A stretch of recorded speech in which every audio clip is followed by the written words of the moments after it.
여호와 니시 승리를 주신 하나님이라는 제목으로 말씀 나누겠습니다. 여러분 소시적에 어떤 놀이 하면서 지내셨습니까? 예, 고무줄 놀이, 뭐 씨마차기, 그다음에 뭐 자치기, 또 뭐 살구, 뭐 공기놀이 이런 거 하셨을 텐데 저도 어릴 적에 좀 놀았습니다.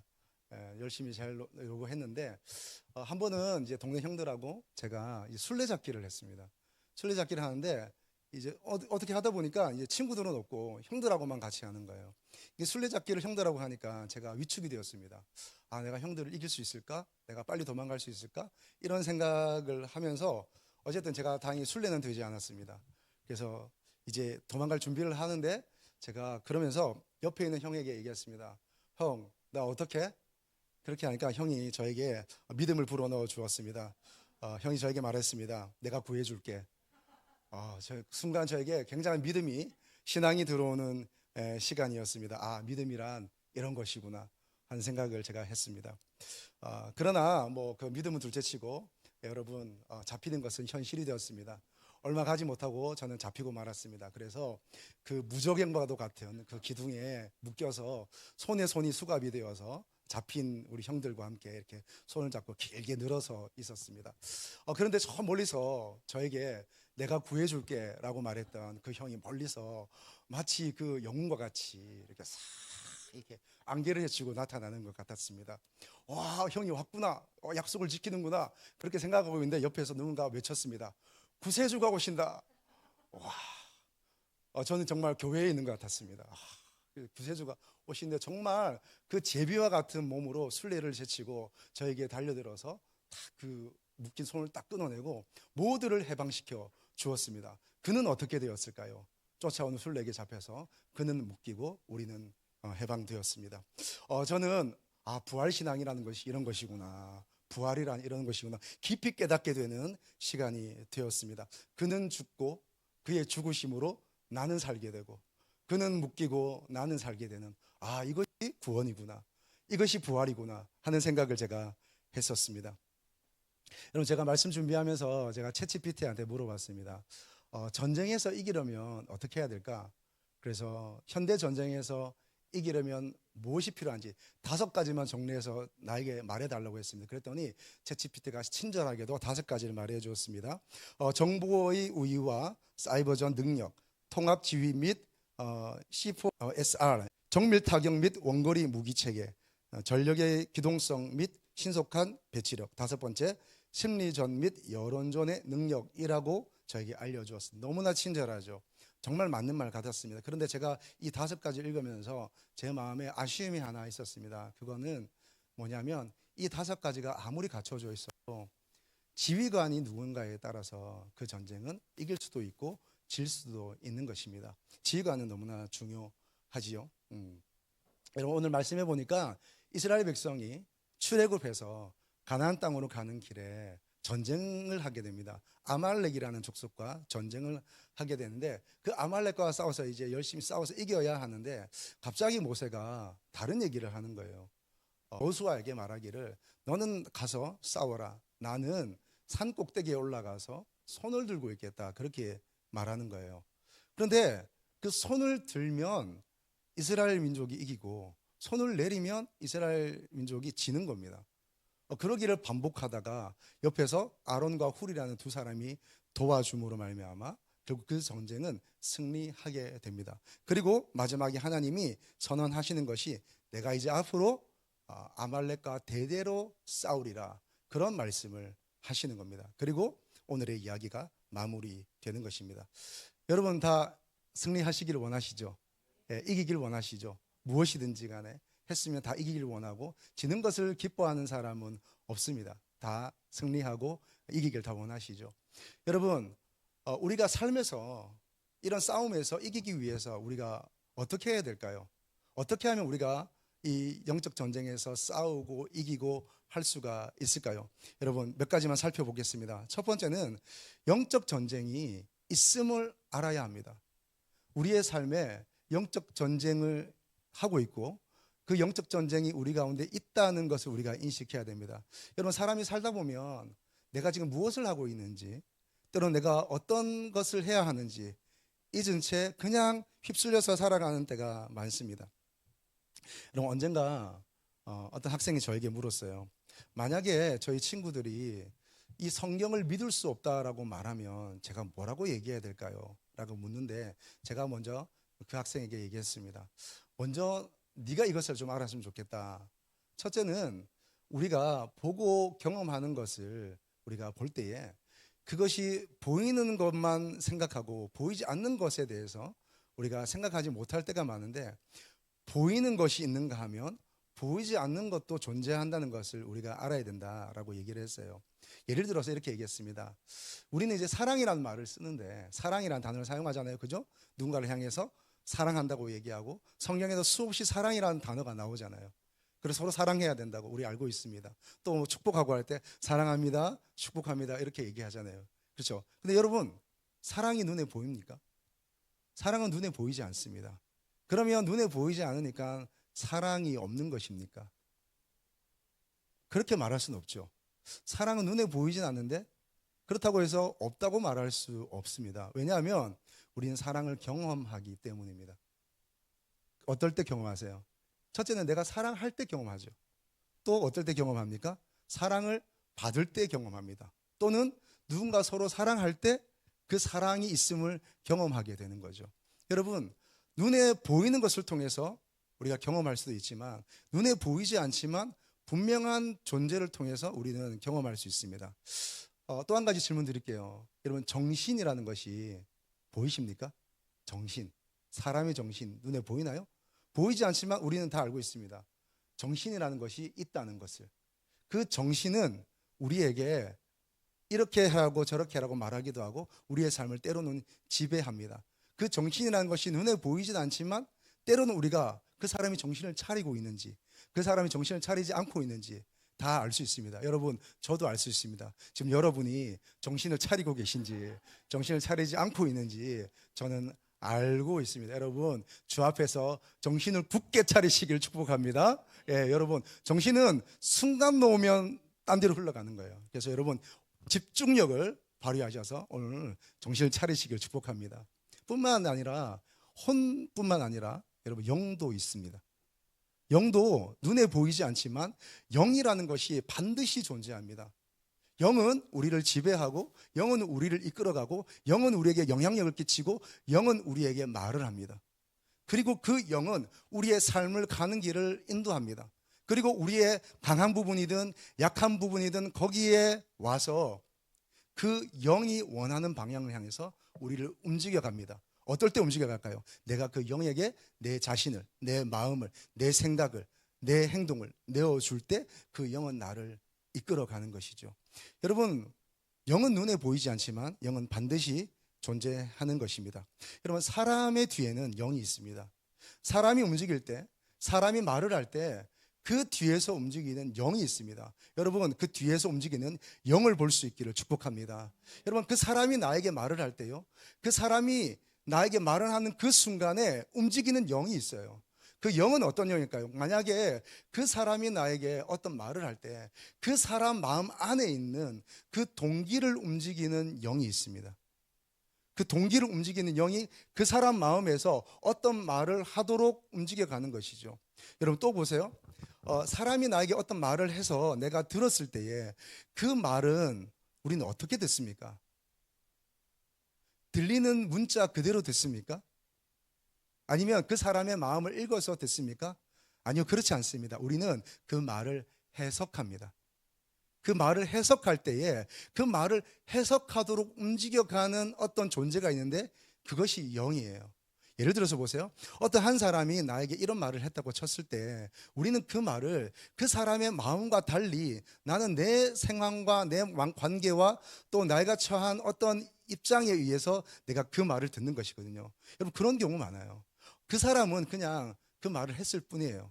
그냥 그렇게 말했을 뿐인데 나는 그것을 굉장히 해석해서 나는 내 방식대로 듣는 것이죠. 오해하기도 하고 마음의 상처를 받기도 하고 또 내가 그것 때문에 분해하기도 하고 때로는 그 사람은 그냥 한 말에는 나는 막 좋아하는 거예요. 막 우쭐해하는 거예요. 그 사람은 그냥 격려하는 차원에서 아우 대단해요라고 잠깐 그냥 칭찬했을 뿐인데 그것을 팩트로 받아들이는 겁니다. 아, 내가 그렇구나. 내가 이렇게 잘하는구나. 여러분, 격려를 받는 것은 좋겠지만 여러분 과한 해석은 여러분 삼가하시기를 축복합니다. 여러분 그렇게 해석을 하는 것이죠. 뒤에서 움직이는 영이 있습니다. 사회는 어떨까요? 이 사회도 여러분 마찬가지입니다.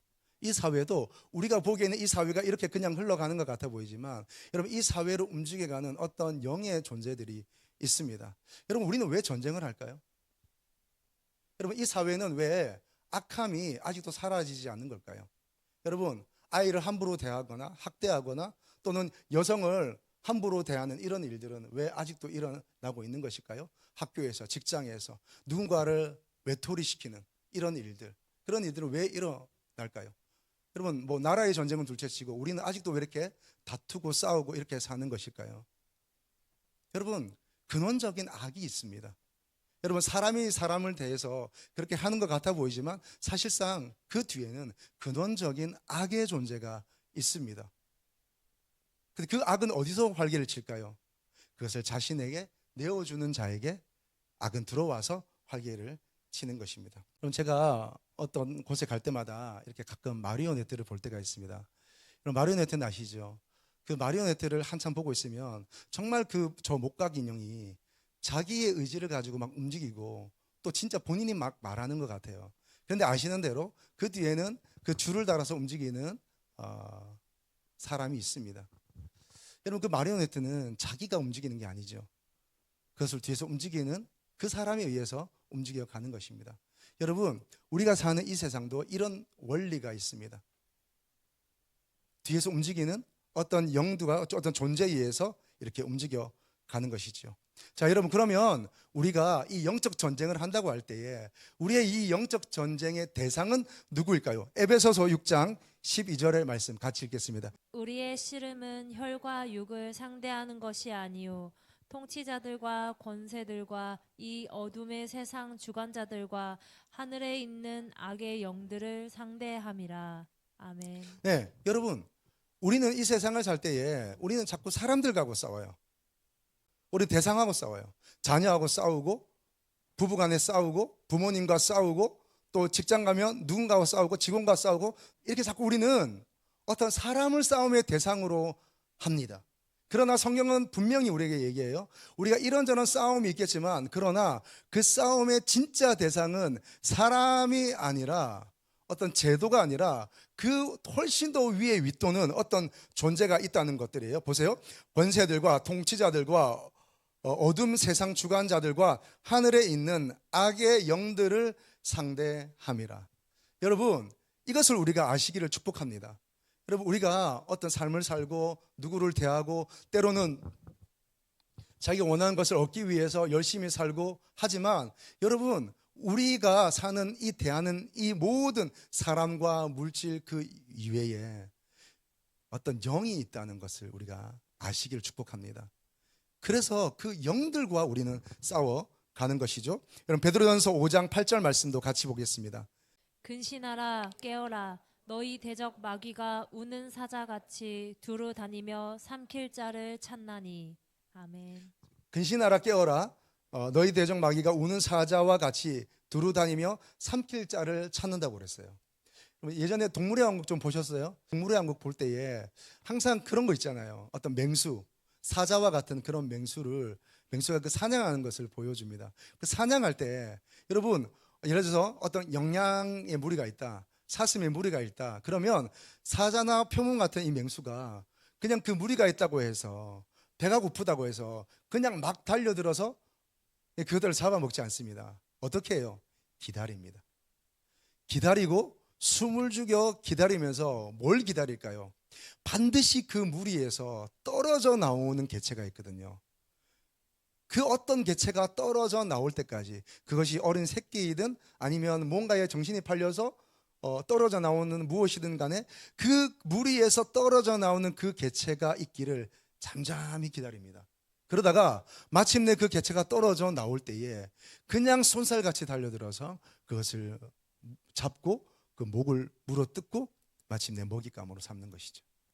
여러분, 우리가 영적 전쟁을 할 때에 그 영적 전쟁터는 어디일까요? 바로 우리의 약한 부분입니다. 약한 고리가 바로 맹수의 공격을 받게 되는 것이죠. 그러면 다 사람이 약한 점이 있지요. 어떤 사람은 돈에 약합니다. 어떤 사람은 육체의 유혹에 약하고, 또 어떤 사람은 다른 건 다 괜찮은데 자존심만 건드리면 그렇게 약해지는 사람이 있습니다. 게으름이 약함이 되기도 하고, 또 자신이 다스리지 못하고 불쑥불쑥 올라오는 어떤 감정이 약점이 되기도 그렇게 합니다. 여러분, 사람이 다 약점이 있습니다. 약점 없는 사람이 없지요.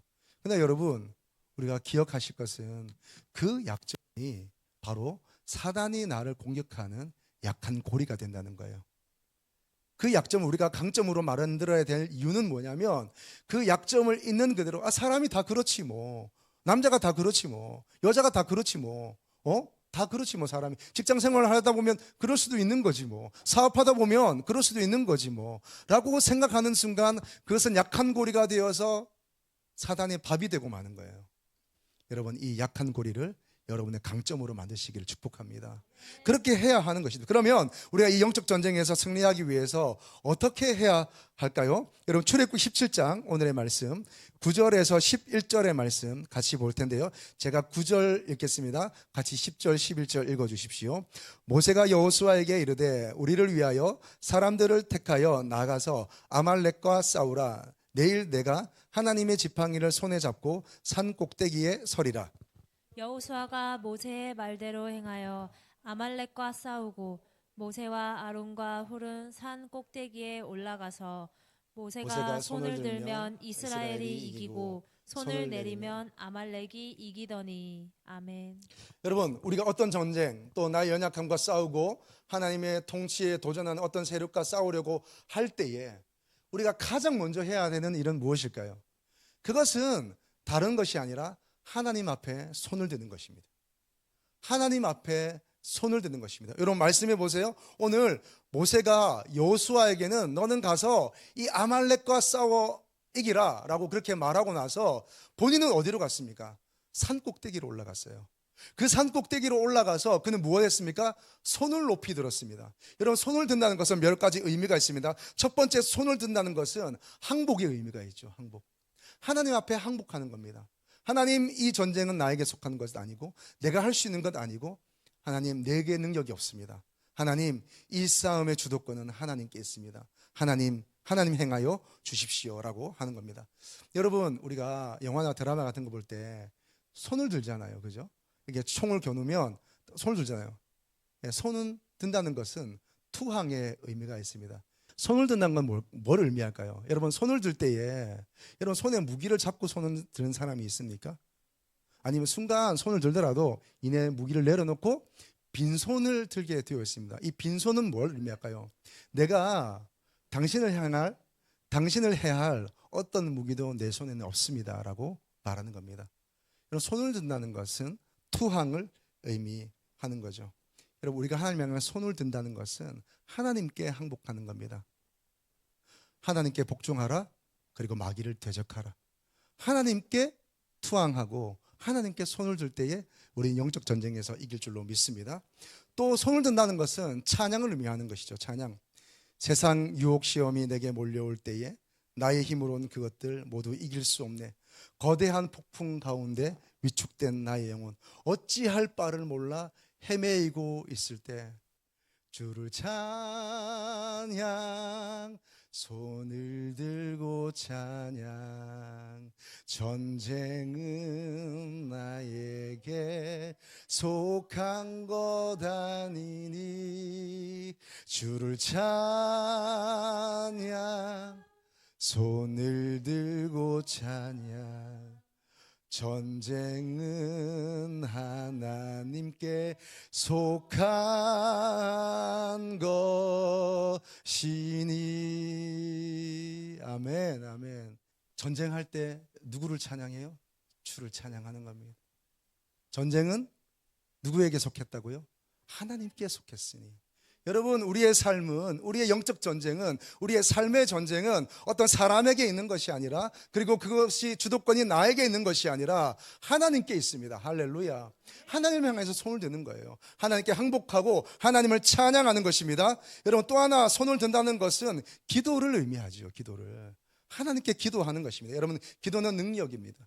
기도는 역사입니다. 기도는 하나님이 우리에게 일하시는 중요한 방편이자 통로가 되는 것입니다. 여러분, 기도는 무엇입니까? 기도는 하나님의 뜻이 하늘에서와 같이 땅에서도 이루어지게 하는 하나님의 그 수로와 같은 것입니다. 여러분, 기도는 하나님께서 사용하시는 중요한 무기인 줄로 믿습니다. 기도할 때 문이 열리는 거예요. 기도할 때 여러분 선점하는 것입니다. 기도할 때에 하나님 향해 손을 들 때에 여러분, 우리가 당한 모든 전쟁, 모든 시험, 모든 유혹, 모든 어려움 이기게 되는 줄로 믿습니다. 여러분, 손을 드세요. 하나님 향해서 손을 드세요. 그 손등으로 말미암아 우리에게는 열린 문이, 승리의 문이, 개선 문이 열리는 줄로 믿습니다. 여러분, 기도로 말미암아 그 무너졌던 성벽이 느헤미야를 통해서 재건되게 되었습니다. 느헤미야가 성벽이 무너졌고 성문이 탔다는 소식을 들을 때에 그가 제일 먼저 한 것은 왕에게 쫓아가서, 왕이여, 우리 민족이 이런 어려움을 당했습니다. 그러니 저로 하여금 가서 빨리 이것을 수습하게 해주십시오. 그렇게 하지 않았습니다. 그는 하나님께 기도했습니다. 하나님, 내 아버지 세대와 우리가 지은 죄가 있습니다. 아버지여, 용서하여 주시고 하나님 긍휼히 여겨 주십시오. 먼저 기도했습니다. 여러분, 이스라엘 백성이 바벨론의 포로로 잡혀갔다가 다시 고국으로 돌아올 때에 아하와라는 강을 지나게 됐는데, 이때에 그 모든 포로 돌아오는 이 포로 귀환 자들을 이끄는 이 에스라가 그들과 이제 이스라엘에 넘어올 때에 그가 가장 먼저 한 일이 있습니다. 그래서 그 아하와 강가에서 금식을 선포하고 기도했던 것입니다. 여러분, 우리가 요한계시록, 우리가 이제 바이블 프로젝트에서 공부하고 있는데, 여러분, 이 마지막 때에 하나님이 마지막에 그 재앙을 부어주시고, 또 그리고 마지막 때에 이스라엘 백성을 구원하시는 그 마지막 때에 하나님께서 행하시는 일들이 무엇으로 부어지는지 기억나십니까? 기도입니다. 기도. 그 제단 아래서 부르짖는 그 순교한 사람들, 피를 흘린 사람들, 박해를 받은 사람들, 그 사람의 부르짖음을 통해서 하나님이 움직이기 시작합니다. 여러분, 마지막 때에 일어나는 일들이 우리의 기도를 통해서 일어난다니요. 여러분, 그것은 왜일까요? 그래서 어떻게 우리의 기도가 이 마지막 때를 움직이는 어떤 신호탄과 같은 역할을 할 수 있을까요? 그것은 하나님이 우리의 기도를 사용하시기 때문입니다. 여러분, 어려움이 있으시죠? 내 힘으로 할 수 없는 일들이 우리는 얼마나 많이 있습니까? 여러분, 그때마다 어떻게 하세요? 여러분, 전화기 먼저 듭니까? 아니면 계좌를 먼저 확인합니까? 아니면 친구 먼저 찾아갑니까? 어떻게 합니까? 아니면 머리 먼저 씁니까? 고민해 봅니까? 여러분, 하나님 향하여 손을 드시기를 축복합니다. 할렐루야. 여러분 보십시오. 오늘 모세는 어디에 섰습니까? 산 꼭대기에 섰습니다. 보십시오. 9절 말씀입니다. 모세가 여호수아에게 이르되 우리를 위하여 사람을 택하여 나가서 아말렉과 싸우라. 내일 내가 하나님의 지팡이를 손에 잡고 어디에 서리라? 산 꼭대기에 서는 것입니다. 여러분, 영적의 전쟁에서 승리하기 위해서 여러분 손 드시기를 축복합니다. 뿐만 아니라 여러분의 위치를 높이는 것입니다. 산 꼭대기가 우리에게 주는 의미는 무엇입니까? 그럼 우리가 영적 전쟁하기 위해서 날마다 등산을 해야 하는 것입니까? 날마다 어떤 짐을 지고 여러분 등산화를 신고 날마다 어떤 산으로 올라가야 되는 겁니까? 높은 산도 별로 없어요. 우리 주변에는. 산으로 올라가야 돼. 어디로 올라가야 되는 겁니까? 여러분, 그런 의미가 아니잖아요. 그런 의미가. 여러분, 산 꼭대기에 올라가는 것은 무엇입니까? 우리의 위치를 높이는 것입니다. 여러분, 이렇게 설명을 드릴게요. 여러분, 까마귀와 독수리가 싸울 때, 여러분 특별히 아프리카 독수리는, 여러분 그 까마귀와 독수리가 어떤 먹이 때문에 싸울 때에, 여러분 독수리는 까마귀와 함께 싸우지 않습니다. 까마귀가 그 독수리가 잡은 그 먹이를 조금이라도 같이 뜯어 먹으려고 막 달려들려고 할 때에, 독수리는 그 먹이 빼앗기지 않으려고, 그 먹이 놓치지 않으려고 그 까마귀 함께 소리 지르며 함께 깍하면서 함께 막 그들과 싸우고 부리로 쪼아대고, 독수리는 절대 그렇게 하지 않습니다. 어떻게 할까요? 그 까마귀들이 따라올 수 없는 높은 공중으로 날아가 버립니다. 구름이 있는 그 층 이상으로 여러분 독수리는 날아 올라가는 겁니다. 여러분, 우리가 영적 전쟁을 할 때 손을 든다는 것은, 산으로 올라간다는 것은 우리의 영적 고공을 높이는 것입니다. 여러분의 영적 고공을 높이시기를 주님의 이름으로 축복합니다. 그렇게 올라가는 것이죠. 또 하나, 여러분, 우리가 영적 전쟁에서 승리하기 위해서 우리가 반드시 해야 하는 일이 있습니다. 그것은 기도할 뿐만 아니라 실전에 돌입하는 겁니다. 출애굽기 17장 9절의 말씀입니다. 같이 보겠습니다. 모세가 여호수아에게 이르되 우리를 위하여 사람들을 택하여 나가서 아말렉과 싸우라. 내일 내가 하나님의 지팡이를 손에 잡고 산 꼭대기에 서리라. 여호수아가 칼날로 아말렉과 그 백성을 쳐서 무찌르니라. 아멘. 여러분, 모세는 기도하기 위해서 높은 산 꼭대기로 올라갔을 뿐만 아니라 하나님을 향해서 손을 높이 들었을 뿐만 아니라 여호수아를 전쟁의 실전에 내어 보냅니다. 여러분, 이 이스라엘을 여러분 각 개인으로 생각해 보면 어떻습니까? 여러분, 우리는 어떤 위험에 있을 때에, 시험에 있을 때에, 유혹에 있을 때에, 영적 전쟁을 한다고 했을 때에 여러분, 우리가 먼저 하나님 앞에 나가서 손을 들고 하나님을 높이는 일이 먼저 있어야 될 줄로 믿습니다. 그러나 그것만 하고 있으면 영적 전쟁에서 우리가 승리할 수 없습니다. 그럼 어떻게 해야 될까요? 마치 여호수아가 나가서 싸우는 동안 모세는 손을 들었고, 모세가 손을 들어 하나님 앞에 기도하는 동안 여호수아는 나가서 진짜 실전의 싸움을 했던 것처럼 우리는 두 가지 다 있어야 하는 것이죠. 두 가지 날개가 다 있어야 하고 두 가지 바퀴가 동시에 돌아가야 하는 것입니다. 그래야만 우리는 영적 전쟁에서 이기는 줄로 믿습니다. 여러분, 실전이 필요한 거예요. 실제의 우리 삶에서 그런 싸움이 있어야 하는 것입니다. 여러분, 우리가 실전의 싸움에서 이길 때 여러분, 우리가 중요한 게 있어요. 여러분, 사도 바울은 디모데에게 말할 때에 네가 경건에 이르도록 그 경건을 연습하라고 얘기했습니다. 경건에 이르도록 그 경건을 연습하라고 얘기했어요. 여러분, 이렇게 말하지 않았습니다. 경건에 이르도록 묵상하라. 경건에 이르도록 기도하라. 경건에 이르도록 그것을 생각하라. 그렇게 말하지 않았습니다. 어떻게 하라고요? 경건에 이르도록 연습해야 되는 거예요. 연습. 그 연습은 뭘까요? 결국 우리에게 습관을 가지게 하는 것입니다. 여러분, 사람이 다 습관이 있습니다. 여러분, 그 습관은 뭘까요? 그 습관은 다시 말하면 우리의 영적 전쟁의 전쟁터가 되는 것입니다. 다시 말씀드리지만 사단은 우리를 공격할 때에 그 약한 고리를 공격하는 것이죠. 약한 고리.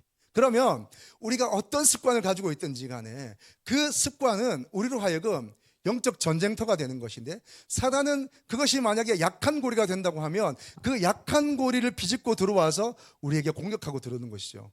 여러분, 그것이 우리에게는 열린 문이 될 수 있습니다.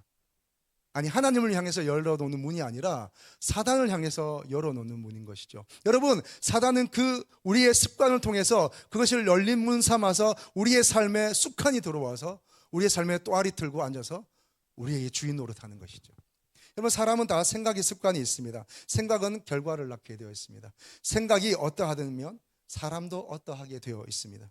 감정의 습관이 있습니다. 내가 어떤 감정을 가지든 간에 그 감정을 계속해서 붙잡으면 그 감정의 습관이 생겨서 내가 어떤 일이든지 간에 자꾸 그 감정을 붙잡게 되어요. 그 감정을 더 좋아하게 됩니다. 여러분, 사람이 슬픈 감정 싫어할 것 같습니까?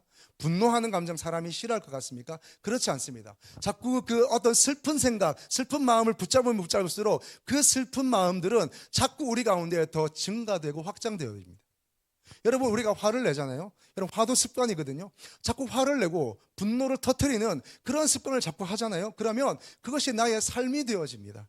여러분, 그래서 전문가들은 우울증도 습관이라고 얘기하잖아요. 우울증도 습관이라고요. 계속해서 우울한 마음을 붙잡고 나아가면 그것이 나에게 습관이 되는 거예요.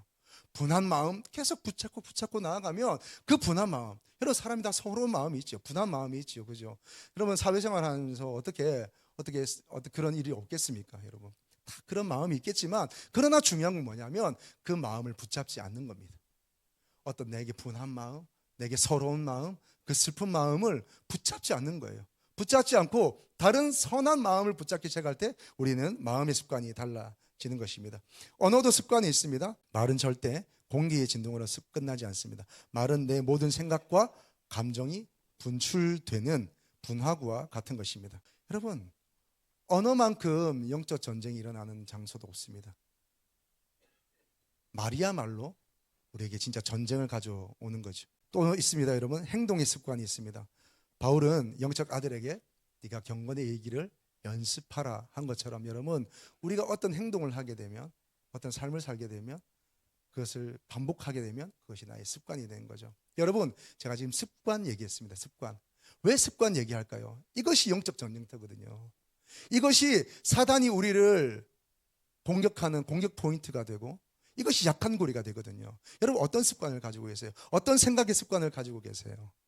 여러분, 어떤 말의 습관을 가지고 계시고, 여러분의 삶은 어떤 패턴을 가지고 있습니까?